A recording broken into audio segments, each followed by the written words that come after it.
শুরু থেকেই যেন তেজে টইটুম্বুর লাল সবুজের মেয়েরা মাঠের প্রতিটি ইঞ্চি দখলে রেখে শুরু থেকেই আক্রমণের ফলস্বরূপ ডি বক্সের বাইরে ফ্রি কিক পায় মেয়েরা।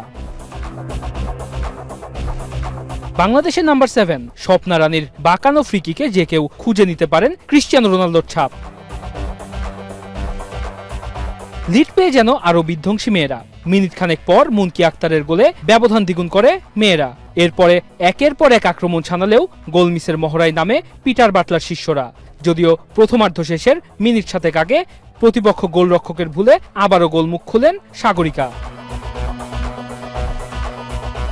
বিরতির পর কোচ পিটার বাটলার অধিনায়ক আফিদা খন্দকার সহ 3 জনকে উঠিয়ে নিলে আরও ভয়ঙ্কর হয়ে ওঠে বাংলাদেশ। নিখুঁত পাস, দ্রুতগতির কাউন্টার অ্যাটাক সব মিলিয়ে যেন একপাক্ষিক প্রদর্শনী। দ্বিতীয়ার্ধের শুরুতেই সাগরিকার পাসে আনমার্ক থাকা মুনকি গোল করেন। এরপরেই জালে বল জড়ান শিখা। 3 মিনিট পর একক প্রচেষ্টায় এগিয়ে বক্সে ঢুকে নিচু শটে ব্যবধান বাড়ানোর 5 মিনিট পর নিজের হ্যাটট্রিকও পূরণ করেন নাম্বার 10 সাগরিকা। রূপা বাংলাদেশের হয়ে 8ম গোল করেন। যদিও বাংলাদেশের ডিফেন্সের আধিপত্যে চির ধরিয়ে ইনজুরি সময়ে শ্রীলঙ্কার লালিয়ান 1 গোল শোধ দেন।